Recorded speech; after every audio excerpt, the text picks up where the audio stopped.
Sonia computer कर लेती हूँ। Yes. Good morning everyone. Hey hi, good morning everyone.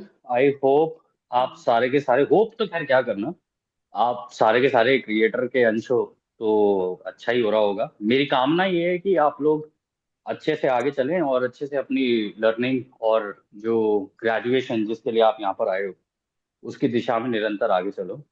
तो इस सत्र को, इस एक सवाल जवाब मिनट के पा सत्र को आगे वैशाली चलने को से प्रेयर पहले, करने दो ना।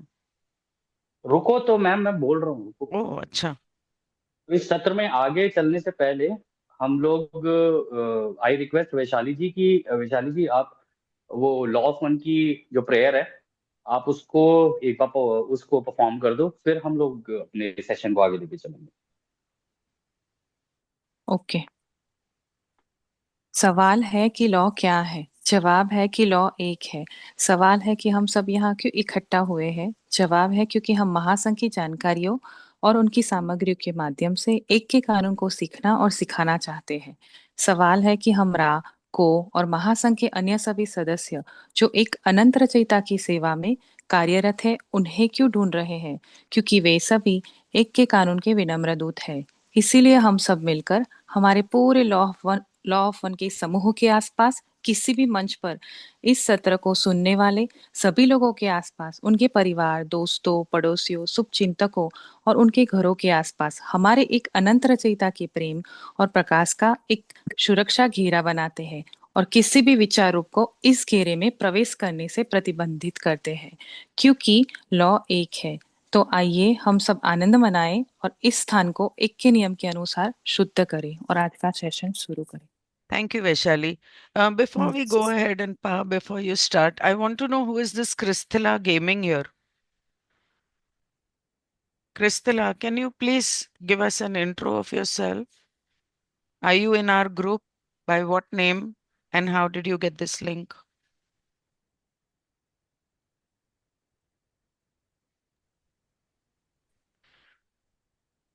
Yes. जी, continue. Pa, Pa, are you there? Anybody has a question? इससे पहले रजनी जी आप कुछ कह रही थी, वो सॉरी जरा सॉरी। जी आप हम्म। दोबारा सबको बताएंगे क्योंकि मैंने नहीं सुना, और मैं चाहूंगी कि अगर वो इतना इंटरेस्टिंग है तो सभी सुने। जी। कल आपका वीडियो देख रहे हैं मैंने, वो वाला मायावी दुनिया वाला, जो मैट्रिक्स वाला। आप और पा दोनों ही, मतलब अ, मतलब रिव्यू कर रहे हैं एपिसोड। तो उसमें वही समझ में नहीं आ रहा वो, मतलब समझ में तो आया काफी कुछ, तो पा बोल रहे हैं कि अभी काफी चेंज हुआ है उससे। वो शुरुआत का है। तो तो मैम आगे देखो, का। वो वीडियोस पुराने हैं लेकिन एज यू प्रोग्रेस, मैं आपको इतना बता दूं, जैसे जैसे हम लोग आगे बढ़ते जाते हैं तो हमारी जानकारियों में भी इजाफा होता जाता है, मतलब वो बढ़ती जाती है। तो तब से लेके अभी तक में मेरे को याद भी हो कौन सा सेशन है, और मेरे को रिकॉल करना पड़ेगा, तो किस चीज के वो तो बारे में काफी था? लंबा हो मेरे जाएगा। ख्याल से ये बिनसर वाले जो आपकी एक्सप्लेनेशन थी उनकी बात कर रही है। नहीं, शायद उसी के साथ में था वो बिनसर वाले हम्म। के। बाद हाँ में कल वही। आया मेरे सामने वो हाँ वीडियो। हाँ, वही वही वही। मैं, हाँ बिनसर मुझे में लगता है आपने जो वही है। एक्सप्लेन किया था ना पा, वो वाले सेशंस आजकल ये देख रही हैं, हाँ। उनकी बात कर रही हैं। हाँ जी, हाँ वो भी देखा। अच्छा। और उसमें बता रहे थे वो कि बिनसर आपने वाला भी मैट्रिक्स इनफैक्ट का। मैंने, हाँ बिनसर वाला भी मैंने बहुत बेसिक ही समझाया था वो, ताकि लोगों को समझ में आ जाए। और बाद में मेरे को पता चला कि वो भी लोगों के लिए समझना काफी मुश्किल हो गया था, लेकिन जिनको समझ में आ गया ठीक है, जिनको नहीं आया कोई बात नहीं। तो एनीवेज, इसके ये तो हो गई आपको कि भाई आपको उसमें क्या समझ में आया क्या नहीं आया, वो आपके ऊपर है। अभी अभी आप उसको एनालाइज करते हो। मेरे को ये बताओ, आपके पास कोई सवाल है? आप कोई सवाल था आपका बड़ा एक इंटरेस्टिंग सा, आपने पूछा था, अभी दो सवाल पूछे थे हाँ, आपने। एक फोर्टी आप वो फोर्टी सवाल नाइन और पूछ। 51 वाला, सेवा वाला। वो सेवा का हाँ उसमें ही बताया आपका। आपने, मायावी वाले में ही बताया, जो मैट्रिक्स वाला बता रहे थे उसी में ही बताया, 49, 51 वाला और नाइन्टी हाँ। फाइव वो फाइव वाला। तो वो उसको कैसे करना है कि 40 हम्म। हमारा 51 से ज्यादा ही ना हो जाए, ऐसे अगर करते करते। देखो मैम, पहले तो इस पर्टिकुलर ये जो केस है ना 51-49% का, तो इसको समझने के लिए ना आपको दो तीन लेयर समझनी पड़ेगी इसकी। पहली बात तो आपको ये समझना पड़ेगा, किसी भी कंपनी में, किसी भी कॉर्पोरेट में, कहीं पर भी चले जाओ, या किसी भी देश में भी आप चले जाओ, जब आप 51% के स्टेक होल्डर हो जाते हो ना, तो वो कंपनी कह लो या कुछ भी कह लो, वो आपकी हो जाती है एक तरीके से। ठीक है, तो ये हो गया 51%, यानी आधे से हल्का सा ज्यादा, बहुत ही माइन्यूट सा हल्का सा ज्यादा। ये तो मैंने आपको बताया जो नॉर्मल दुनिया में चीज चलती है। अब मैं आपको एक चीज बताता हूँ कि रा ने इस बुक के अंदर जो भी चीजें बताई थी ना, उन्होंने कहा था कि इस नियम को भी, या कोई भी नियम जो इस किताब के अंदर जो तरीके बताए गए हैं, उसको सबसे पहले खुद पे लगाने, फिर अपने आसपास के लोगों के ऊपर उसको लगा के देखना है कि भाई, अगर ये इस नियम को जिसको मैं लगाने की कोशिश कर रहा हूँ अपने ऊपर, अगर ये सब भी लगाने लग जाए तो कैसा होगा। फिर इसको पूरे आप अपने, मतलब जो अपना जिसको आप सो कॉल्ड देश बोलते हो, हालांकि राणे ने तो बोल दिया था कि देश वाले लेवल पे भी अगर आप सोच रहे हो तो वो भी काफी निम्न तरीके की सोच है। वो इसलिए क्योंकि अभी आप देश सोच रहे हो, अभी आप ग्रह के लेवल पे भी नहीं सोच पा रहे हो, ब्रह्मांड के लेवल की तो खैर बात की बात है। तो आप उसे पूरे ग्रह पे लगा के देखोगे। तो ऐसे करते करते करते आपको इसको पूरे पे लगाना है। तो जो मैं इसको समझने के बाद जो कंक्लूजन पे पहुंचा था, मैं ये पहुंचा था कि अगर दूसरों की सेवा का झुकाव 51% लोग इस ग्रह के बना लेते, तो टेक्निकली ये ग्रह जाने अनजाने उन्हीं का ही हो जाता है। ये पूरा का पूरा आराम से स्मूथली ये दूसरों की सेवा में झुक जाता पूरा ग्रह। लेकिन हुआ कुछ ऐसा कि शुरुआती दौर से ही विभाजन इतने हो गए कि तो दूसरों की सेवा वाले 51% एक जगह इकट्ठे होकर काम करना बड़ा मुश्किल है, जो कि अपने आप में बड़ी अजीब सा विरोधाभास क्रिएट कर देता है। बट इसके अलावा भी अगर किसी इंसान को केवल अपने ऊपर इसको लगा के देखना है, तो उसको इस तरीके से लगा के देखना चाहिए जैसे महासंघ अपना कार्य करता है। मैंने जो नोटिस किया, क्या कहते हैं, कॉन्फेडरेशन के बारे में, मैंने ये नोटिस किया कि महासंघ भी अपनी जानकारियां तब ही देता है जब उनसे जानकारियां मांगी जाए। इसका मतलब वो फ्री विल का पालन बहुत अच्छे से करते हैं। आपको दूसरों की सेवा भी करनी है ना, तब भी आपको फ्री विल के नियम के अंतर्गत रह के ही करनी है, अगर आप दूसरों की सेवा के रास्ते पर हो तो। उदाहरण के तौर पे मैं आपको बताता हूँ, हमें कभी कभी ऐसा लगता है कि यार सामने वाले को हो सकता है कि हमारी जरूरत हो, हम उसको मदद कर दे, लेकिन दिक्कत ये होती है कि वो मांग नहीं रहा है। और जब वो मांग नहीं रहा होता है ना, तो वो आपकी दी हुई सेवा को ग्रांटेडली ले लेता है। उसको ऐसा लगता है कि अच्छा हाँ ठीक है, हो तो गया। और दूसरा ये, ऐसे में आप उसको कमजोर और कर देते हो, एक तरीके से आप उसे अपाहिज बना देते हो, क्योंकि वो भाई मान ही नहीं रहा है। अब वो पूरी तरीके से आपके ऊपर डिपेंडेंट हो जाएगा। वो कहेगा यार जब फ्री में बैठ के मिल ही रहा है मेरे को, तो मैं एफर्ट ही क्यों मारूं। तो एक तरीके से आपने आपने तो चलो ठीक है अपने दिल से सेवा की, लेकिन फिर बाद में आके, मैंने कई लोगों के, आपने भी देखे होंगे शायद उदाहरण, लोगों के लोग कहते हैं यार मैंने तो इसके लिए इतना सब कुछ किया, इसने मेरे साथ ऐसा कर दिया। उसने इसलिए ऐसा कर दिया क्योंकि उसकी अकाउंटेबिलिटी फिक्स नहीं हुई उस चीज के अंदर। कल को उदाहरण के तौर पे मैं आपको बताता हूँ कोई आए इंसान मुझे बोले कि भाई यार मेरे को ये चीज चाहिए, ठीक है, मैंने उसको दे दी। अब उसका वो क्या करता है क्या नहीं करता है मुझे नहीं पता, लेकिन हाँ मैंने उसको दे दी क्योंकि उसने मुझसे मांगी। लेकिन मुझे उसको देते वक्त भी ये एनालाइज करना है कि भाई ये ठीक है, मैं इसके लिए कर तो रहा हूँ, लेकिन ये पॉजिटिवली यूज कर रहा है, नेगेटिवली यूज कर रहा है इसको, ये भी मेरे को देखना है। तो पहली बात तो मैं ये लेवल चेक करूंगा। दूसरा लेवल में चेक करूंगा कि भाई अब इसने मांग लिया है ना, तो कल को अगर इसने मेरे को ब्लेम किया या इसने मेरे को कुछ भी बोला, तो मैं इसको बोल सकता हूँ कि देखो तुमने मांगा था इसलिए मैंने दिया है। ये मत बोल देना मेरे को कि भाई मैं खुद ही उठ के आ गया, क्योंकि ऐसे में सुनने को मिलता होगा कई माँ बाप हैं जो अपने बच्चों से ही ये सुन रहे होते हैं, या कई रिश्तेदारी में, या दोस्तों से ही, या इवन रिलेशनशिप में भी यही सुन रहे होते हैं, मैंने थोड़ी ना मांगा था, तुम ही ने किया है। अब आप ये सोचो, आपने तो अपने दिल से कर दिया, लेकिन सामने वाले ने तो मांगा नहीं था। तो टेक्निकली आपने अपने आप को एक कमजोर स्थिति के अंदर ले आए, आप वल्नरेबल हो गए, कमजोरी आ गई वो। और राय ने बोला था कि ये कमजोरी जो है ना, ये एक्सप्लॉइट की जा सकती है बाद में, अगर आप सेशंस को ढंग से देखोगे। तो आपको नहीं पता कि सामने वाले के दिमाग कैसे चल रहा है कैसे नहीं चल रहा है, लेकिन आपको संतुलन मेंटेन करना है। अब रही बात भाई, मैं इसमें 51% से आगे निकल जाऊं तो क्या प्रॉब्लम है? प्रॉब्लम तो कोई नहीं है। आप 51% से आगे निकल सकते हो, प्रोवाइडेड सामने वाला मांग रहा हो। अगर वो नहीं मांग रहा है तो जितना मांगा बस उतना ही देना है, उसके आगे नहीं करना है। कई लोग, मेरे को ऐसा लगता है कि जैसे सेवा के रास्ते पर होते हैं, वो सेवा करते हो, दिल से करते हैं। और रानी भी बोले कि कई लोग ऐसे हैं तुम्हारे इस ग्रह के ऊपर जो हेल बेंट है, दिन रात दूसरों की सेवा में लगे हुए। डेफिनेटली उनकी जो ग्रेड है वो दूसरों की सेवा की है, पर नेक्स्ट डेंसिटी में जाके आपको संतुलन भी तो सीखना होता है सेवा का। तो और हम, अच्छी बात यह है कि हम नेक्स्ट डेंसिटी में जा चुके हैं, ये प्लैनेट पॉजिटिव फोर्थ डेंसिटी में जा चुका है। तो मेरे को अब जो सोचना पड़ेगा ना, मेरे को उस नजरिए से सोचना पड़ेगा कि नेक्स्ट डेंसिटी में कैसे चलती हैं चीजें, ना कि वो जो अभी तक मैं कर पा आ रहा था।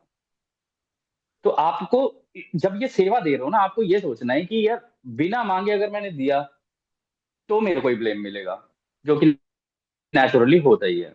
मांगने पर दिया तो मैं उसको क्वेरी कर सकता हूँ कि हाँ भाई किस लिए चाहिए, क्या हो गया, बता तो सही, अपनी दिक्कत तो बता, अपनी परेशानी तो बता। तब जाके आप उसकी परेशानी के रूट कॉज में घुसोगे, फिर उस रूट कॉज के अंदर घुस के उसका निवारण देना है उसको। ऊपर ऊपर से नहीं देनी चीज, अंदर घुसना है उस प्रॉब्लम के अंदर, उस प्रॉब्लम को ढंग से समझना है। लेकिन सेवा देते हुए भी इस चीज का ध्यान रखना है कि उसके दिमाग के अंदर विभाजन नहीं डालने हैं आपको। याद रखना, कोई भी चीज सही गलत अच्छा बुरा कुछ भी नहीं है ये, क्योंकि जो चल रहा है वो सब कुछ रचयिता की सोच में चल रहा है, और हम लोग सारे सोच के हिस्से हैं। ठीक है ना? आई होप मैंने आपका आंसर दे दिया हो। एक संतुलन मेंटेन करके चलना है इसके अंदर, अननेसेसरली नहीं देना है, और जहां जरूरत हो वहां पर भी देना है, लेकिन देख के देना है कि हाँ ऐसा ना हो कि आप कर तो रहे हो सेवा लेकिन उसका या खुद का नुकसान कर बैठो। इसको कहते हैं सही तरीके से सेवा देना। जल्दबाजी में सेवा दोगे ना, या इमोशनली बहकर सेवा दोगे, तो आप ज्यादातर एरर कर दोगे। हम्म। अच्छा, इसमें भी एक सवाल पैदा हो गया, आपने मैंने और भी उसमें आपके एपिसोड में सुना है कि अच्छा बुरा और ये मतलब कोई उसको नहीं सोचना है कि कोई कोई भी चीज अच्छी बुरी इसमें नहीं है करके। बा एक मिनट रजनी जी, जो सेशन फ्री विल के बारे में बात कर रही थी ना, ये वो सेशन था जब आपने वो डॉक्यूमेंट बनाया था जिसमें आपने पिरामिड बनाया था सर्विस टू सेल्फ और हाँ सर्विस जी टू अदर्स का, जी। वो वाला हाँ डॉक्यूमेंट उसकी बात कर रही हैं ये। वहां पे इन्होंने फ्री विल, वो फ्री विल वाला मैंने लिंक शेयर किया था ग्रुप में कि हाँ ये जी। पा ने हाँ इसमें फ्री विल समझाई है, क्योंकि किसी का क्वेश्चन था कि फ्री विल को कैसे समझें। तो उन दिनों वो मेरे सामने आया, तो ये उसकी बात करें, अब याद आया। वो जो स्टार, वो मैंने पिरामिड, वो फ्री स्टार विल वाला को टॉप बताया पर था रखा कि था। हाँ हाँ हाँ, वही वही वही उसमें पिरामिड। हाँ पिरामिड, हाँ पिरामिड जो स्टार जैसा आप ऐसे बता रहे थे कि ऐसे ऐसे स्टार जैसे दिखेगा करके उसमें बताया है आप लोगों हाँ ने। उसके रजनी वही जी वाला दो है तो फिर। सेशन और हैं लेकिन वो, आपने, हाँ अधूरा वो है मिल नहीं रहे, सेशन। मैं ढूंढ रही थी कल, मैं कल ढूंढ रही थी, नहीं मिले वो मुझे मैं जो। भेज दूंगी। हाँ जी, वो दोनों कल मैं देख रही थी, दूसरे ठीक है दूसरे आ मैम, रहे थे मैं। जी तो मैम उसके अंदर भी लेकिन आपने एक चीज नोटिस की थी, मैंने टॉप मोस्ट प्रायोरिटी दी थी फ्री विल को। जी। हाँ ठीक है? अब जी बिल्कुल। आपको, अब आपने ये तो सोच लिया कि भाई मुझे कैसे करना है, लेकिन अब आप वो 95% वाला कॉन्सेप्ट भी समझ में आना चाहिए कि वो कैसे करते हैं। वो इसी का जी इस्तेमाल करते हैं, फ्री विल का ही इस्तेमाल करते हैं वो। देखो रा ने एक चीज जो बुक के अंदर बोली थी, बड़ी इंटरेस्टिंग बोली थी कि ब्रह्मांड के नियमों का पालन तो उन्हें भी करना होता है, लेकिन वो फ्री विल का उल्लंघन करते हैं। लेकिन कैसे करते हैं ये समझना भी जरूरी है। फ्री विल का उल्लंघन तब वो कर सकते हैं जब आपने अपनी फ्री विल उठा के उनको दे दी हो कि भैया मैं तो, मेरे को तो पता नहीं भाई साहब कैसे जीना है कैसे नहीं जीना है, मेरे को तो रास्ता पता नहीं अपनी जिंदगी का, मैं तो सीकर हूँ यहाँ पे, सोच खोज करने आया हूँ, मेरे को पता नहीं चल रहा अपनी जिंदगी का, आप एक काम करो मेरी जिंदगी आप डिसाइड कर लो। तो वो शुरुआती दौर में पहले आपको एक ऑफर करेंगे, कोई सी भी चीज ऑफर करेंगे। फिर जब आप उस ऑफर को लोगे तो आप एक तरीके से कंसेंट दे दोगे, अपना हामी भर दोगे आप उस चीज के लिए कि हाँ भाई मेरे को नहीं पता इस चीज को कैसे मैनेज करना है, आप मेरे भी पे कर लो। तो जैसे ही आपने वो हामी भरी, उस हामी के भरते ही फिर आप ये समझ लो कि अब वो कहेगा कि अब तो तुमने हाँ अपनी से वो दे दी मेरे को फ्री विल, अब मेरी जैसी इच्छा मैं वैसे चलाऊं। कल को वो क्रिएटर के सामने भी ये बोल सकते हैं कि मैंने कहाँ गलत किया है कुछ, इन्होंने दिया है अपने आप खुद ही उठा के मेरे को, सारी अपनी जो भी फ्री विल से जितनी भी चीजें थी इन्होंने दे दी हमें, तो अब तो भैया हमारा हो गया ये तो, अब रचयिता का थोड़ी ना रहा। लेकिन इस पूरी बात के अंदर जो सबसे बड़ा ट्रुथ है ना, वो ये है कि ना तो यहाँ पे इस धरती पर या इस पूरे ब्रह्मांड में कोई भी चीज ना तो दूसरों की सेवा वालों के लिए की है, ना खुद की सेवा वालों की है। ये जो कुछ भी है रचयिता का है, क्योंकि सब कुछ तो रचयिता ही है। तो ओनरशिप तो कोई नहीं ले सकता किसी भी चीज की। आप इस ग्रह के ऊपर केवल चीजों का अनुभव करने आए हो, क्योंकि ये आप ही का ही चुनाव है। अगर लॉ ऑफ वन आपने पूरी पढ़ी हो तो एंड तक देखी हो। जब जी। आपने ये चुन लिया कि भाई मुझे यहाँ पे आके अनुभव करना है, मुझे अपना झुकाव बनाना है दूसरों की सेवा का या खुद की सेवा का। और राखी, इस पूरी किताब में खूबसूरती पता है क्या है? कई लोग पता नहीं कुछ कुछ बोल देते हैं इस किताब को, लेकिन इस बात की खूबसूरती को समझना चाहिए कि रा ने छुपाया नहीं कि भाई दूसरों की सेवा और खुद की सेवा। उन्होंने कहा देखो हम अपना तरीका तुम्हें बता सकते हैं कि दूसरों की सेवा कैसे होती है, लेकिन खुद की सेवा कैसे की जाती है इसके तरीके तुम उनके पास जाओगे तो तुम्हें सिखा देंगे, क्योंकि वो इसके विपरीत चलते हैं, लॉ के विपरीत चलते हैं वो। तो ऐसा नहीं है कि रा ने कुछ छुपाया है। और आपका जो सवाल है ना कि भाई सेवा कैसे दी जाए, फ्री विल जो दूसरों की सेवा में है, वो फ्री विल को प्रायोरिटी पे रखेंगे। अगर फ्री विल का मैं पूरा निकाल के आपको दे दूं ना किन किन चीजों से फ्री विल का उल्लंघन होता है, तो हो सकता है कि आप एक्शन भी ना ले पाओ। हमने कोशिश की थी ग्रुप में ये करने की, कोई बोल तक नहीं पा रहा था। लेकिन उसमें ही आपको सोचना होता है कि भाई मेरे को सेवा देनी भी है और मांगने पर देनी है और किस तरीके से देनी है। ये तीन चीजें उसके अंदर कैलकुलेट की जाती है। और ये तभी आप अच्छे से कर पाओगे जब इसको खुद ही प्रैक्टिस करोगे। मेरे बताने पे मैं कुछ बता दूं, सिचुएशन हर किसी की अलग अलग है, परिस्थिति हर किसी की अलग अलग है। मेरा बताया हुआ कोई सोल्यूशन किसी के काम आ सकता है, किसी के नहीं आ सकता है। वहां विभाजन क्रिएट हो जाएगा। मुझे किसी को सजेशन नहीं देने कि तुम क्या करोगे क्या नहीं करोगे। तुम्हें जो करना है तुम खुद करोगे। तुमने मुझसे जो मांगा है, अगर मैं दे पाया, मेरी एबिलिटी के अंदर है तो मैं दे दूंगा। उसमें भी मैं देखूंगा कि भाई आप वो किस चीज के लिए मांग रहे हो। जब मेरे को ये पता चल जाएगा कि हाँ मैं अंदर से अश्योर्ड हूँ कि हाँ भाई इस चीज के लिए चाहिए, तभी मैं आपको वो चीज दूंगा, अदरवाइज मैं आपको वो चीज नहीं दूंगा। और यही तरीका महासंघ का भी है काम करने का। आप नोटिस करो जरा उनका। कई बार ऐसा होगा कि आप सवाल पूछोगे कुछ, वो जवाब दे देते हैं कुछ। आप कहते हैं पूछा तो कुछ और था, जवाब कुछ और दे रहे हैं। या कई जगहों पे वो यूं भी कह देते हैं कि हम इस बात का जवाब नहीं देंगे। वो इसलिए नहीं देंगे क्योंकि उनको पता है कि अगर मैंने इसका जवाब दिया इससे विभाजन पैदा हो सकता है। वो कोई भी चीज आपको सही गलत अच्छे बुरे इस तरीके के विभाजन में देंगे ही नहीं। वो आपको सटीकता से बताएंगे सारी चीजें कि हाँ भाई ऐसा है ऐसा है ऐसा है, बस अब तुम देख लो तुम्हें क्या करना है। इसलिए हमेशा फ्री विल अपनी भी मेंटेन करके चलनी है और दूसरे की भी फ्री विल को उसके ऊपर छोड़ना है कि भाई अब तुम्हारी फ्री विल तुम देख लो तुम्हें क्या करना। So this is the right way of using free will, अपने जो भी चुनाव हुआ आपका रास्ता है उसके झुकाव के लिए। और मैं भी आप लोगों को ये नहीं कहता कि भाई दूसरों की सेवा और दूसरों की सेवा दूसरों की सेवा, खुद की सेवा का भी रास्ता है देख लो। लेकिन आप वो टॉप 5% में आ सकते हो तो आ जाओ। वो आने नहीं देंगे तुम्हें, किसी भी हाल में नहीं आने देंगे, लगा लो जितनी ताकत। अब अल्टीमेटली केवल दो ही ऑप्शन रह गई है सबके पास। जो मैं जितना जानता हूँ 95% लोगों के पास केवल दो ही ऑप्शन है इस वक्त। या तो दूसरों की सेवा का रास्ता झुक जाए पूरी तरीके से, या फिर रिपीट कर ले। नहीं आ रहा समझ में, कोई नहीं, मजा आ रहा है इस दुनिया के खेल के अंदर। और जो जो चीजें आपको बचपन से पता है उसी के हिसाब से चलना है तो ठीक है, आप ऐसे भी चल सकते हो। मना तो कुछ भी नहीं है ब्रह्मांड में, नियम तो यही कह रहा है। तो अब या तो आप रिपीट कर लो या एक झुकाव बना लो। खुद की सेवा वाले रास्ते पे वो आपको आने नहीं देंगे टॉप 5% में। और रिपीटर अगर आपको बनना है तो आप बन जाओ। बाकी दूसरों की सेवा के लिए आपके पास ऑप्शन है एक खुली हुई कि आप चाहो तो अपना बना लो झुकाव, लेकिन उसमें संतुलन प्राप्त करना है आपको। अगर आपने वो संतुलन प्राप्त कर लिया वेल एंड गुड। यही है आपके सवाल का जवाब। जी। और नेक्स्ट भी क्वेश्चन क्या सवाल था हैं आपका? लेकिन मैंने कहा दूसरे लोगों को भी मैं मौका देती हूँ। मैंने कहा कि अभी और भी सवाल है, मैंने कहा और भी लोग हैं पूछने वाले होंगे, इसलिए बोले पूछ ले पहले। आपका एक सवाल ना क्राफ्ट से, क्राफ्ट को हाँ लेकर था। क्लास से। हाँ जी। वो दिन में क्यों नहीं हाँ, दिखाई देते, रात में क्यों नहीं दिखाई देते हैं? क्राफ्ट दिन में भी आसपास ही होते हैं। इनफैक्ट अभी जो हमारा सेशन चल रहा है आपको नहीं पता है, जब भी हम महासंघ से उनकी उपस्थिति को मानते हैं ना, तो रानी एक चीज बोली थी, जब हमसे सेवा मांगी जाती है तो उसको नजरअंदाज नहीं किया जा सकता। अब देख लो आप, जो बात मैंने बोली ना, नजरअंदाज नहीं किया जा सकता। सेवा तो देनी है, लेकिन किस तरीके से देनी है वो हमारी चॉइस है, वो उनकी फ्री विल है कि वो कैसे देंगे।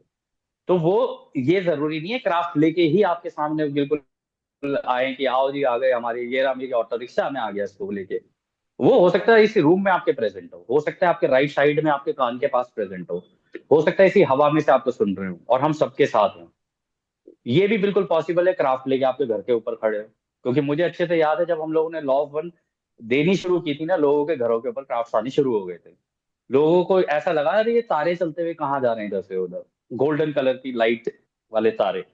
लेकिन हम्म, आप खुद भी मतलब एक नॉर्मल इंसान भी, अगर अगर साइंटिफिकली भी सोचो, चलो मैं आपको साइंस के तरीके से भी समझा देता हूँ।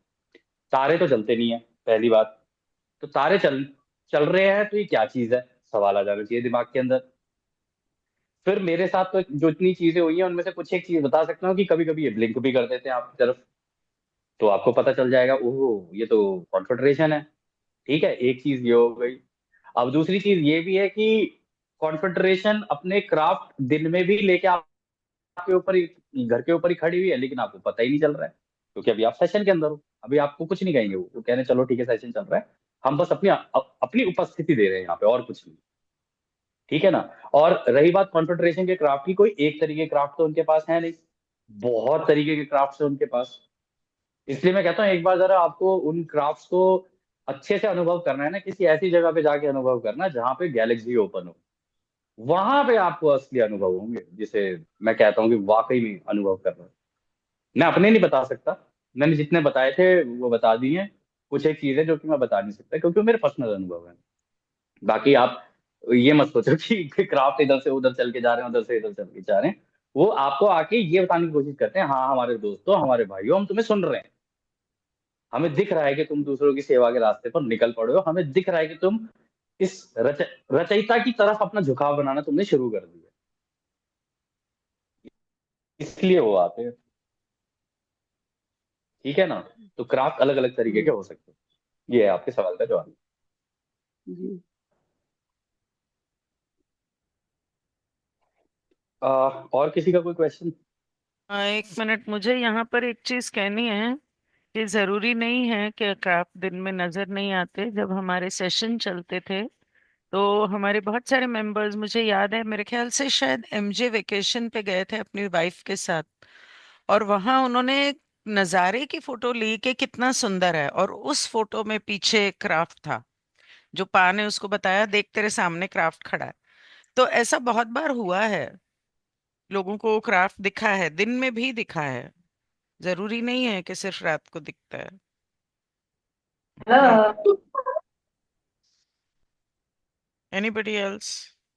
सीकर के बहुत क्वेश्चंस होते हैं। सीकर, आप सबको ग्रुप में बहुत समझाते भी हो और एआई से वो काफी फोटो खींच कुछ रहा था, लर्न वो करते हो। सेल्फी ले रहा था। हेलो? हाँ तो वो सेल्फी ले रहा था। हेलो। हाँ, सेल्फी ले रहा था। अच्छा, नहीं नहीं पा, हाँ वो सेल्फी सेल्फी, में। वो अच्छा, सेल्फी। हम्म। Okay okay. तो मैं सीकर से नहीं बात कर नहीं रही हुआ, थी। दो चीजें हुई थी। नहीं नहीं ये नहीं हुआ था इंसिडेंट, मैं याद आ गया मेरे को क्या हुआ था। वो जब मेरे साथ एक्सपेडिशन पे गए थे तो एक्सपेडिशन से हम दोनों ही गए थे और हम लोग वापस आए। अरे वापस वो आने के अलग बाद किस्सा उसने था, कहा कि वो अलग था किस्सा। सुनो ये तो, एमजे सुनो तो। अपनी वाइफ के साथ गया हुआ था और उसने अरे फोटो डाली एमजे थी। नहीं, एमजे का नहीं था ना केस हो, अरे नहीं था ना, मैं वही तो बता रहा हूँ, रुको तो पूरी बात बताने दो। तो वो अपने वापस आने के बाद उसको जगह बहुत अच्छी लगी थी, तो वो अपनी वाइफ के साथ वहां पे घूमने के लिए निकल गया। तो वो लोग अपनी फोटोग्राफ्स वगैरह खींच रहे थे, और जब उन्होंने फोटोग्राफ्स खींची तो उन्होंने ग्रुप में डाली कि वाह हम इस जगह पे गए थे, देखो कितना मजा आया ये वो। मैंने कहा वो सब तो ठीक है, लेकिन फोटोग्राफ में पीछे तो देख ले क्या चीज है। कहते क्या है इसके अंदर, मैंने कहा पीछे देख, पीछे देख, राइट में देख। तो जब उसने फोटोग्राफ में राइट में देखा ना, तब उसे पीछे क्राफ्ट दिखा। रेनबो कलर का क्राफ्ट था वो, बहुत सुंदर और बहुत प्यारा क्राफ्ट था वो। तो ये वाला हुआ था वो इंसिडेंट। फिर एक एक फोटो उसने अपनी खींची थी, एक फोटो उसने अपनी वाइफ की खींची थी, एक उन्होंने दोनों ने खींची थी। क्राफ्ट की पोजीशन चेंज हो गई थी, वो राइट से लेफ्ट वाली साइड में चला गया था। ऐसा लग रहा है जैसे कॉन्सेंट्रेशन भी ये चाहते हो कि भाई सेल्फी ले रहे हो तो हमें भी दे दो यार अपनी सेल्फी में। It was a comedy scene, but हाँ ऐसा हो जाता है। और हो सकता है आप में से भी कई लोगों के साथ कभी कभी ऐसा हो जाए। तो कभी भी आप सरप्राइज मत होना, मतलब एक्साइटमेंट होती है मैं समझ सकता हूँ, लेकिन सरप्राइज होने की जरूरत नहीं है इसके अंदर। मतलब this is a beautiful experience actually.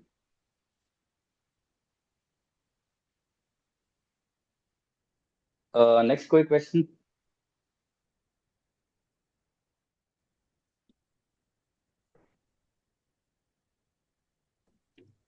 Next किसी का कोई क्वेश्चन है? है तो पूछ सकते हैं। आई गेस रजनी जी आपके क्वेश्चन हो गए ना, ओवर। हाँ जी, हो गए। मैं इसीलिए सीकर से कह रही थी क्योंकि उसके बहुत सारे सवाल होते हैं और वो एआई के जरिए काफी हम्म। कुछ समझता भी है। तो उसकी हम्म। अंडरस्टैंडिंग बहुत सारे जो सब्जेक्ट्स के पे वो बात करता है, वो क्या है वो हमारे साथ भी हम्म। शेयर करे, मैं ये कह रही थी। हेलो। हम्म। हाँ जी, हाँ जी, मेरी बात हो रही थी ये हाय अभी। बडी। हाँ जी, अभी फिलहाल तो मेरे ऐसे कोई दिमाग में ऐसा कोई क्वेश्चन नहीं आ रहा है। जब भी आता है मैं एज अ मैसेज भी कर देता हूँ, उसी टाइम कर देता हूँ और उसी टाइम उसका कुछ जवाब भी आ जाता है और वहां पे डिस्कशन ओवर हो जाती है। नहीं, तो अभी सवाल तुम्हारे दिमाग में नहीं आते, तुम सवाल करते हो लेकिन तुम लोगों को बोलते हो कि जवाब दो और फिर उनको वैलिडेट करते हो कि हाँ तुम सही बोल रहे हो। नहीं, तो वो वैलिडेट नहीं करता। वो जो जवाब है अगर वो सारे लूप होल्स कवर कर रहा है तो मुझे ठीक लगता है, अगर सेटिस्फाइंग लगता है तो हाँ मैं कहता हूँ कि अच्छा, गुड गुड आंसर। ठीक है। तो सबसे पहले मैं तुमसे जानना चाहूंगी, लॉ ऑफ वन तुमने कहा कि तुमने पहले पढ़ी है, सुनी है। जी बिल्कुल। तो इस वक्त कौन से सेशन सुन रहे हो? नहीं, इस वक्त एज अ पर्टिकुलर मतलब मैं कोई सेशन नहीं सुन रहा, इस वक्त तो मैं क्रिटिकल थिंकिंग कर रहा हूँ। अच्छा। हाँ, और लॉ ऑफ वन की तुम्हारी समझ क्या है? तुम्हारा मतलब उद्देश्य आप ये इस ग्रुप चाहते में हो कि आने का लॉ ऑफ पूरा। वन को समझना है ना? जी नहीं, लॉ ऑफ वन को सिर्फ समझना ही नहीं है, लॉ ऑफ वन को अप्लाई भी तो करना है। हम्म। तो वो अप्लाई तो बाद में करोगे ना, पहले जब समझोगे तभी अप्लाई करोगे ना। हाँ बिल्कुल सही बात कही आपने। तो तो तुम्हारी समझ। समझ इस बारे में क्या है? और तुमने तुमने बोला तुमने 2016 में ये जी। सेशन पढ़ा था, मतलब बुक पढ़ी थी। हाँ, तो उसके बाद अपनी जिंदगी में इसको कैसे अप्लाई किया? I would really love to know that. मतलब मैं आपके सामने अपनी पर्सनल घटनाएं बताऊं जो मेरे साथ हुई हैं, ये आप आई चाहते एम हो? नॉट आस्किंग यू टू नहीं एक्सप्लेन नहीं नहीं experiences. I am saying your viewpoint. There is a difference. View your point. Understanding of law of one. हाँ, मेरी लॉ ऑफ वन योर की जो अंडरस्टैंडिंग ऑफ। मेरी जो लॉ ऑफ वन की अंडरस्टैंडिंग है, वो मैंने आपको वो जो छोटी सी वीडियो बनाई थी ना, उसमें मैंने एक तरह का उसका एक जिसको हम कहते हैं समरी, वो मैंने दे दी थी। कोई बात मेरे नहीं, ख्याल। दोबारा समझा दो, क्योंकि वहां पर तो तुमने वो डायग्राम वगैरह बना के दिखाए थे हाँ, क्योंकि लेकिन वो समझ ही ऐसे आता है विजुअलाइजेशन से, अगर बातों से स्टॉप हो गई गलती से। हाँ, सॉरी सॉरी। हाँ, नहीं नहीं, ऐसा कुछ जरूरी नहीं है। अगर तुम सही से समझ पाए हो लॉ ऑफ वन तो जी तुम्हारे लिए इजी होना चाहिए समझाना। नहीं, बट आप किस टॉपिक की बात कर रहे हो? क्योंकि लॉ ऑफ वन में तो बहुत कुछ है, किस लॉ टॉपिक की ऑफ बात? वन की बात कर रही हूँ, लॉ ऑफ वन के अंदर के टॉपिक्स की बात नहीं कर रही हूँ, मैं लॉ ऑफ वन की बात कर रही हूँ कि वो पूरी किताब में तुमने क्या सीखा, क्या समझा और उसे मैंने जो अपनी सीखा जिंदगी में क्या मैंने जो लागू सीखा किया। मैं बिल्कुल वही कह रहा हूँ। मैंने जो सीखा, मैं तो उस I was most interested in knowing about the veil, you know. The veil of forgetting, जो यस। पर्दा लगा है, that is the most important thing to know about. मेरे लिए पर्सनली वो मोस्ट इंपॉर्टेंट टॉपिक था इन द बुक। और बाकी मैं किसी चीज में ज्यादा इंटरेस्टेड नहीं था, प्लैनेट्स के बारे में जानने के बारे में, तो गैलेक्सीज वेल के बारे में वेल के बारे मैं में ज्यादा इंटरेस्टेड नहीं था। मतलब मैंने ऐसा नहीं है कि पढ़ा नहीं है, पढ़ा मैंने सब कुछ है। बट हर एक पर्सन एक पर्टिकुलर एक टॉपिक उसको ज्यादा जो सीधा दिल पे लगता है, जो ऐसा होता है, हर किसी के लिए हो ये सकता है, भी अलग अलग ये होता भी है। ट्रू है। और मेरे ये लिए भी वो ट्रू है क्योंकि लॉ ऑफ वन हाँ। हर किसी के लिए ना, I am so sorry to cut you in. ना ना, कोई बात नहीं, कोई बात मेरे को हर लॉ ऑफ वन में ना हर किसी के लिए ना एक पर्टिकुलर टॉपिक या दो पर्टिकुलर टॉपिक हो सकता है, या मिक्स ऑफ टॉपिक ऐसे हो जाते हैं जो कि उनको लगता है कि यार ये वो फोकस एरिया है नहीं। जो बिल्कुल। जो मुझे ज्यादा सुटेबल लग रहा है अंडरस्टैंडिंग के हाँ, लिए। जो मतलब मेरे बिल्कुल ऐसा लगता है कि जैसे ये भाई ये चीज की मैं खोज कर रहा था, ये इसके बारे में मुझे पता। हम्म। हाँ, तो तुम्हें जो समझ राइट। में आया उसको जी अपनी जिंदगी में कैसे उतारा या उतारने की कोशिश कर रहे हो, या वेल के बारे में, ठीक है तुम्हें वेल में इंटरेस्ट था, ठीक है कि वेल को जी कैसे पियर्स करना है। सो जी। What are you doing about it? मैं अपनी पर्सनल घटनाएं बता दूं? घटनाएं नहीं पूछ रही हूँ, नहीं माय बस गॉड, डोंट यू अच्छा, अंडरस्टैंड मतलब द डिफरेंस? एक सेकंड मैम, मैं इस क्वेश्चन को ना रीफ्रेम करके रखता हूँ। क्या कहते हैं, सीकर। माय फ्रेंड, हाँ सीकर। सो आपका जो वेल ऑफ फॉरगेटिंग का जो आपका अंडरस्टैंडिंग है, जी आप जी जी। अंडरस्टैंडिंग शेयर कर सकते हो हमसे, सो दैट हम भी कुछ सीख सके उससे। हो सकता है कि हाँ मैंने उस डायरेक्शन के अंदर ना सोचा हो, या बाकियों भी ने भी ना, हो सकता है सोचा हो। देखिए, वेल का जो अंडरस्टैंडिंग है वो मैं से मोस्टली मैंने उसी वीडियो में ही कवर कर दिया था कि basically it is done to separate the conscious element, जो कि बेसिकली कॉन्शियसनेस इज एवरीवेयर, ठीक है। तो उसको बेसिकली एक तरह का एक इल्यूजन क्रिएट करने के लिए, ताकि उसको ये लगे कि अब मैं अनकॉन्शियस हो गया। बेसिकली अनकॉन्शियस नाम की कोई चीज है नहीं, लेकिन अगर क्रिएशन करनी है तो ये इल्यूजन बनाना जरूरी है, तभी दो बनेंगे, नहीं तो बाइनरी नहीं होगा, और बाइनरी नहीं होगा तो क्रिएशन नहीं होगी। तो एक से दो होने के लिए पहले वेल लगनी जरूरी है अविद्या की या इग्नोरेंस की, जिससे उसको ये लगे कि मैं नहीं हूं। मतलब उसको, वो है तो है लेकिन उसको पता नहीं है कि मैं नहीं, वो उसको लगता है कि मैं नहीं हूं। तो वो जो नथिंगनेस या अविद्या की जो वेल बन गई, उसके बाद फिर वहां पे उसके अंदर जो रिफ्लेक्शंस आनी शुरू हुई उसी आई एम की, तो वो अलग अलग रिफ्लेक्शंस, अलग अलग बॉडीज बन के, छोटी छोटी बॉडीज बन के, उनके अंदर जो लिमिटेड अवेयरनेस आनी शुरू हुई, तो उनकी वजह से ईगोज डेवलप हो गई। और वो ईगोज फिर आगे इंटेलिजेंस, माइंड और बॉडी के थ्रू उन्होंने एक अपना एक सिस्टम बना लिया, क्योंकि उनको ये लगता है कि मैं ये हूँ, मैं ये बॉडी हूँ, ये माइंड हूँ, ये मेरी इंटेलेक्ट है। पर उनको ये नहीं पता कि जो बाहर से दिख रहा है वो भी तू ही है, लेकिन बिकॉज ऑफ दैट वेल वो ये चीज नहीं जान पाता, और उसकी वजह से सारा इल्यूजन जो है वो कंटिन्यूड रहता है। मतलब उसको ये लगता है कि मैं ये बॉडी हूँ और मैंने मुक्त होना है, पर उसको ये नहीं पता तू ऑलरेडी मुक्त है, बट तेरे को उसका परसेप्शन नहीं हो रहा, उसका एक्सपीरियंस नहीं हो रहा। क्योंकि अगर मान के चलो किसी को आपने जेल में रखा, लेकिन वो जेल इतनी खुली है, इतनी बड़ी जेल है, और वहां पे उसकी सारी इच्छाएं भी पूरी होती रही, अगर सपोज करो, थोड़ा बहुत कभी कभी दुख भी मिलता है, कभी कभी इच्छा पूरी हो जाती है, कभी कभी कोई दुख मिल जाता है, तो उसको ये फील नहीं होगा कि मैं जेल में हूं। उसको ये लगेगा ये दुनिया है और मैं यहीं पे हूँ, मैं आजाद हूँ। बेसिकली उसको फ्री विल का अनुभव होगा। बट एक्चुअल में जब उसको पता चलेगा कि मैं जेल के बाहर की दुनिया जो थी वो तो मैंने देखी नहीं, वो तो मैं एक्सपीरियंस ही नहीं कर पा रहा, मैं तो लिमिटेड हूँ। मेरी परसेप्शन जो है वो इन दीवारों के अंदर जो मुझे दिखाया जा रहा है वही देख पा रहा हूं मैं इससे बाहर की दुनिया नहीं देख पा रहा। तब उसको अगर इस चीज का एहसास हो जाए, या इस चीज का उसको किसी के थ्रू पता चल जाए कि क्यों कोई ऐसा था जो उनके पार देख सकता था, वो मुझे बताता था और अब वो नहीं है, या कोई भी ऐसे किसी भी तरीके से उसको स्टिमुलेट कर दे कोई, या थॉट आ जाए, कुछ भी हो जाए, कोई बुक हो जैसे ये लॉ ऑफ वन बुक है, इस बुक से पता चल जाए, या किसी व्यक्ति के थ्रू उसने कुछ ऐसे एक्सपीरियंस कर लिए कि जिससे उसको पता चला कि यार ये दीवारें, इसके पार भी दुनिया है, तो फिर उसकी तलाश शुरू हो जाती है कि मैं इन दीवारों के पार कैसे जाऊं। तो वो जो तलाश है बेसिकली, वो मेरे ख्याल से पूरी ह्यूमैनिटी की वही तलाश है, कि वो उनको ये लगता है कि जो बेसिकली जो इंटेलेक्ट, माइंड और इंद्रियां जो हमारी सेंसेस हैं, इनके थ्रू जो हम परसीव कर रहे हैं, ये सब कुछ नहीं है, ये लिमिटेड व्यू ऑफ रियलिटी है। और जो फुल व्यू है उसका, जो जिसको हम कह सकते हैं कि इन्फिनिटी है, वो एक्सपीरियंस नहीं हो रहा। तो उसको एक्सपीरियंस करने की एक तड़प पैदा हो जाती है, और फिर अगर कोई उसका यार क्या एक्सपीरियंस। बात है, मैं सच बताऊं, ये अंडरस्टैंडिंग है तो बहुत अल्टीमेट है, बहुत ही अल्टीमेट अंडरस्टैंडिंग है।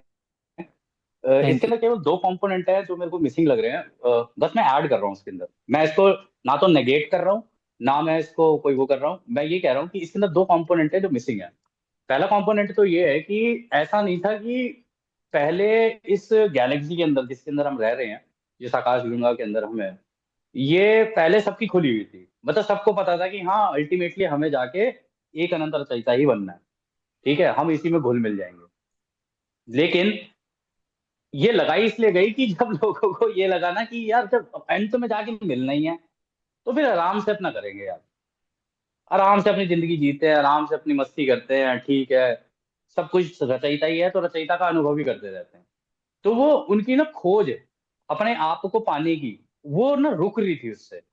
इट्स लाइक कि हम लोगों ने किसी को, जो अभी एक सवाल उन्होंने किया था ना रजनी जी ने, कि भाई ये दूसरों की सेवा कैसे की जाए, तो वो अपना रास्ता नहीं चुन पा रहे थे कि दूसरों की सेवा पे रास्ता जाना है या खुद की सेवा के रास्ते पर जाना है।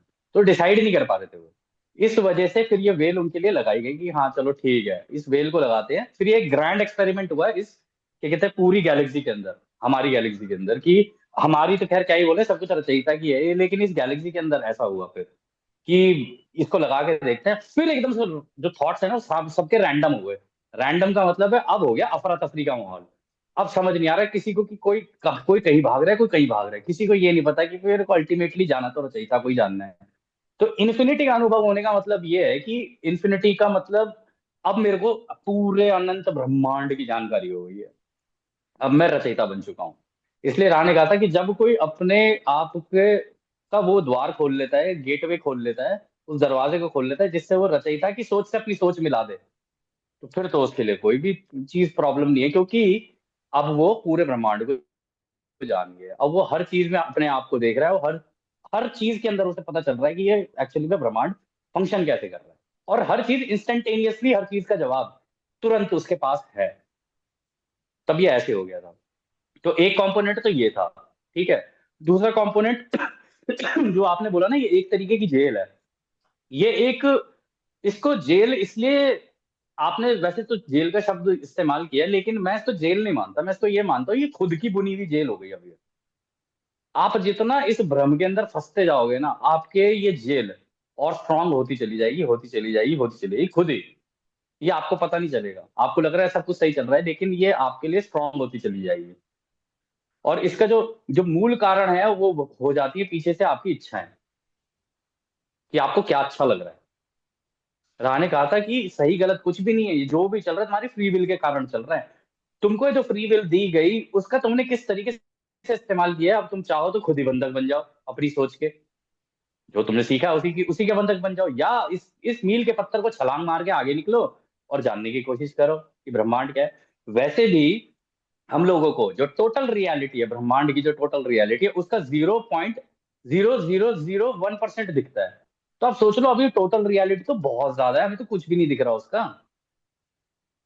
तो इस बात को जो आपने बताया ना, बताया तो बहुत सही, लेकिन इसका जो कॉन्स्ट्रक्ट है ना, इस जेल का जो कॉन्स्ट्रक्ट है, वो हम खुद ही बुनते हैं। अगर हम एक बार को रचयिता की दिशा में जाना शुरू कर दें ना, तो इस जेल के दरवाजे और ये सारी चीजें अपने आप ही टूटने शुरू हो जाते हैं, क्योंकि अब आप एक्सपैंड करते चले जा रहे हैं। इसको ना, पता है, मैं एक चीज और उल्टी तरीके से सोच के भी आपको बताता हूँ कि ओरायन समूह किस तरीके से सोचता है इस चीज को। वो ये सोचते हैं कि रचयिता ने पूरा ब्रह्मांड ना अपने अनुभव के लिए बनाया है, क्योंकि वो अपने आप को रचयिता से सेपरेट करके चलते हैं कि भैया हम स्पेशल हैं, हमें भी आता है जो रचयिता को आता है वो हमें भी आता है, इतना ज्ञान हमें भी है। ठीक है, तो ज्ञान के कारण उनको ऐसा लगने लगता है कि भैया अब हमें पूरे ब्रह्मांड की जानकारी हो गई है, अब तो हमें जैसे रचयिता रचेगा वैसे ही हम भी रच देंगे। हम आर्टिफिशियली रच देंगे, वो उसने जैसे नेचुरली रचा है हम उसके विपरीत आर्टिफिशियली रच देंगे। और उन्होंने धीरे धीरे पूरे ब्रह्मांड में सबके कान भरने शुरू किए। उन्होंने कहा देखो, ये जो रचयिता है ना, ये हमें सत्य नहीं जानने देगा। ये इसलिए जानने देना चाहता है क्योंकि फिर हम राज करेंगे इसके ऊपर, क्योंकि भाई वो रचयिता है तो हम भी तो रचयिता है। रचयिता ही नहीं कहा है कि भाई हम भी रचयिता है, और उसने फ्री विल दे रखी है, तो हम इस फ्री विल से हम चाहें तो हम इस पूरे ब्रह्मांड को जीत सकते हैं। और राणे बोला भी था इस बुक के अंदर कि उनकी इच्छा, आप शब्द का देखना इस्तेमाल राणे क्या किया था, उनकी इच्छा ब्रह्मांड को जीतने की है। यानी कि उनकी फ्री विल जो है वो ये कह रही है कि हमें ब्रह्मांड जीतना है। तो लेकिन अब वो उसको करे कैसे? उसको करने का एक ही तरीका है कि वो पूरे ब्रह्मांड में इस बात पे लोगों को अपने साथ मतलब सहमति बना ले लोगों की, कि ये जो रचयिता है ना, इसने जो ब्रह्मांड रचा है, इसने अपने अनुभव के लिए रचा है और इसने हमें बंधक बना दिया है। तो जो आपका वो था ना, जो आपने बात बोली थी कि ये क्या कहते हैं, ये जेल बन गई है, इन्होंने जानबूझ के लोगों के दिमाग के अंदर, उन लोगों के दिमाग के अंदर ये डाल दिया कि भाई ये रचयिता जो है ना, इसने हमें अपनी जेल के बंधन में बांध दिया है, अब हम इसकी इस पूरे ब्रह्मांड को जीतेंगे, इसके दिमाग पे कब्जा पाएंगे। अब ये हुई पूरी कहानी। और इस तरीके से वो करते करते करते करते करते उन्होंने अपना समूह भी बना लिया। राह ने कहा है ना कि हमारा भी महासंघ है, ये असली महासंघ है जो शुरुआती दौर से चला आ रहा है। फिर ये लोग विभाजित होकर इन्होंने अपना महासंघ बनाया, और इस तरीके से लोगों को इग्नोरेंस में डाल डाल के फिर अपनी तरफ लेके आ गए, और किसी को भी उस दिशा के अंदर जाने नहीं दिया। इसलिए इस बात को इन्होंने रखा जिस तरीके से ना, ये एक चीज दूसरे को कभी नहीं बताते, मतलब अपने समूह में भी, कि फ्री विल काम कैसे करती है। ये बताते तो है कि हाँ फ्री विल है, फ्री विल दूंगा लेकिन लिमिटेड दूंगा। जबकि रचयिता ने कहा मैंने तुम्हें फ्री विल दे रखी है, फ्री विल का तुम्हें तुम्हें देखना है कि फ्री विल को तुम किस तरीके से इस्तेमाल करोगे। अब तुम रचयिता से पूछोगे तो रचयिता बता देंगे, ओरायन से पूछोगे तो ओरायन बता देगा। कभी भी अपने थॉट को, अपनी सोच को ये मत सोच के चलना कि क्या कहते हैं ये महासंघ से आ रही है या ओरायन से आ रही है, ये सोच के चलना जो सोच आ रही है इसका सीधा उल्टा कर दूंगा ना तो मेरे को दोनों साइड पता चल जाए।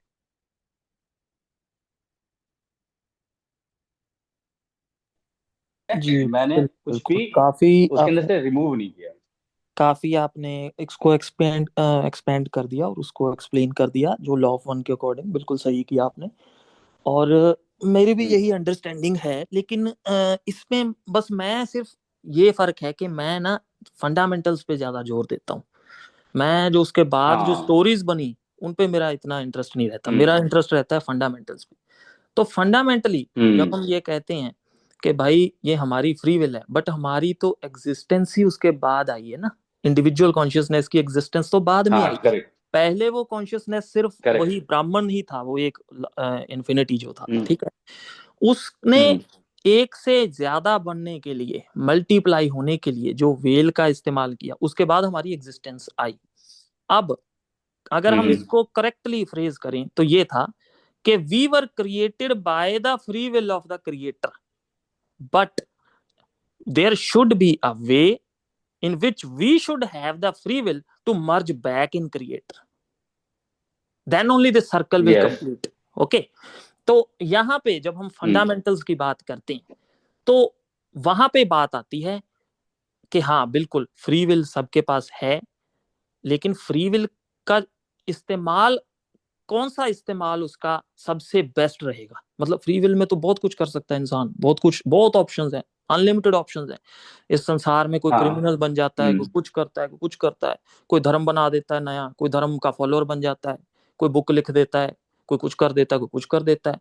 लेकिन क्या ये उसको एट द एंड उसको सेटिस्फाई कर पाते हैं? ये सारी चीजें नहीं कर पाती। जब तक वो क्रिएटर में वापस मर्ज नहीं हो जाता वो खुद को सेटिस्फाई नहीं कर पाएगा, क्योंकि एक्चुअली में उसकी जो एग्जिस्टेंस है, जो उसकी रियल स्टेट है ऑफ द एग्जिस्टेंस, वो उसकी वही रहेगी जो स्टार्टिंग में थी, जो वेल से पहले थी।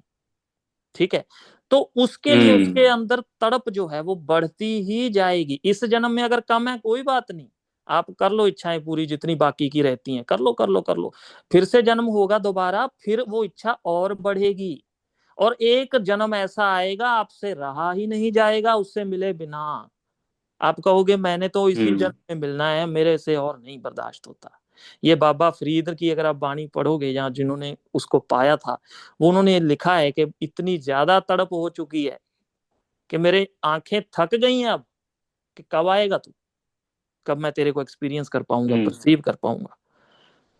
तो वो जो हम्म तड़प है ना, सही मायने में जो फ्री विल है वो वहां पे ही इस्तेमाल होनी चाहिए। मेरा कहने का मतलब ये है कि फ्री विल जो है वो असल में फ्री विल वही है। बाकी जो फ्री विल है वो माया का पार्ट है, वो हमें इल्यूजन दे रहा है कि हमारी इच्छाएं पूरी कर रहा है। लेकिन हाँ बिल्कुल कर रहा है, लेकिन आप देखो कि आपकी रियलिटी आपके सामने नहीं आ रही अभी। आप अपने आप को भी जान नहीं पा रहे। जब आप अपने आप को जान पाओगे, जब आप अपने आप को हम्म जान लोगे, उसके बाद आपकी इच्छाएं पूरी होती हैं, वो मैं कह सकता हूँ कि हाँ फ्री विल है। लेकिन पहली जो बेसिक नीड है for every human, that is to know the self, that is the basic need. और उसको पूरे किए बिना बाकी सारी चीजें थोड़े टाइम के लिए खुशी देती हैं, और फिर आपको धीरे धीरे उसके अंदर का बेस्वादपन जो है वो दिखने लग जाता है, और फीकापन उसका नजर आने लग जाता है कि नहीं यार, इसमें वो चीज नहीं है जो मैं ढूंढ रहा हूँ। इसीलिए तो जो हम्म बड़े बड़े राजा लोग हुए, करेक्ट जिन्होंने पूरी दुनिया जीत भी ली, लेकिन जीतने के बाद भी क्या हुआ, क्या फील क्या हुआ उनको अंदर से? कुछ भी फील, एक्स्ट्रा फील नहीं हुआ। वही वही एक जो सूनापन जो पहले से था, जिसको आप कह सकते हो कि वैराग्य टाइप जो एक अंदर से फीलिंग आती है, वो खालीपन जो है वो वैसे ही रहता है, वो नहीं भरता कभी। वो अपने आप से ही भरेगा, हम्म जब वो खुद को पूरी तरह से जान लेगा वो तभी भरेगा। और इसी हम्म वजह से आप देखो कि पढ़ने को कितनी किताबें हैं दुनिया में, कितने राइटर्स हैं, सबने अपनी अपनी फिलॉसफी लिखी हुई है। बहुत सारे राइटर्स तो ऐसे हैं जो जिन्होंने बहुत खोज भी की, जैसे एक पंजाब में हुए हैं प्रोफेसर मोहन सिंह, उन्होंने भी बहुत सारी कविताएं लिखी हैं। उनकी एक कविता थी कि रब एक गुंझलदार बुझारत, रब एक गोरख धंधा। उन्होंने भी बेसिकली बहुत खोज की, बहुत भगवान की प्राप्ति के लिए बहुत सारे धर्मों में जाता है इंसान, सभी धर्मों के स्क्रिप्चर्स भी पढ़ता है, क्योंकि उसको लगता है शायद यहाँ पे वो रास्ता लिखा होगा, ये मैं ट्राई करके देख लूं, शायद यहाँ पे ये रास्ता लिखा होगा, ये मैं ट्राई करके देख लूं। फिर अपनी लेवल पे भी वो अंडरस्टैंडिंग बना के अपनी लेवल पे भी ट्राई करके देखता है। बहुत सारे तरीके हैं। तो जब एट द एंड उसको एक टाइम आता है जब वो थक जाता है, हार जाता है, तो वहां पे फिर उन्होंने एक कविता लिखी कि रबिक गुंजलदार बुझारत, रबिक गोरख धंधा, कहता खोलन लगे पेच एस दे, काफिर हो जाए बंदा। वो कहते रब जो है, रब यानी वो जो ब्राह्मण कॉन्शियसनेस है, वो ऐसी बुझारत है और ऐसी कॉम्प्लेक्स बुझारत है कि इसको आप जब इसको खोलने लगोगे, जब इसके परतें खोलने लगोगे, तो एट द एंड आप धीरे धीरे आप नास्तिक हो जाओगे। वो नास्तिक इसलिए बोल रहा है वहां पे कि जब आपकी खोज इतनी ज्यादा बढ़ जाएगी, आपकी तड़प इतनी ज्यादा बढ़ जाएगी, और अगर वो ना मिला तो एक टाइम पे आपको लगेगा शायद है ही नहीं, शायद है ही नहीं। ये जो स्टेट थी, ये बहुत सारे जिन लोगों ने जिन्होंने अपने एक्सपीरियंसेस लिखे हैं, अपने क्या कहते हैं डॉक्यूमेंट किए हैं अपनी बुक्स में, जैसे स्वामी विवेकानंद थे, उनको भी एक पॉइंट पे ऐसे हो गया था कि वो नास्तिक हो गए थे कि कोई भगवान नहीं है। क्योंकि वो बेसिकली जितने भी प्रीचर्स हैं, जितने भी दुनिया में आप देखो, हर जगह भगवान की बात हो रही है और हर जगह लाखों की भीड़ लगी हुई है। आप कहीं भी चले जाओ, भगवान की बात जहां होगी लाखों की भीड़ लग जाती है वहां पे, और इसी भीड़ से धर्म बन जाते हैं। क्योंकि भीड़ में क्या होता है, फॉलोअर्स और एक प्रीचर होता है जो बैठा है, जो प्रीच कर रहा है। अच्छा, अब उसकी बातें सुन के वो बेचारे विश्वास कर रहे हैं, उनको लग रहा है भी हाँ अच्छा अच्छा भगवान ऐसा है, भगवान ऐसा है। सब अपने अपने वर्जन्स बता रहे हैं भगवान के, सब अपने अपने उनको इमेजिनेशंस कह लो वो बता रहे हैं। क्योंकि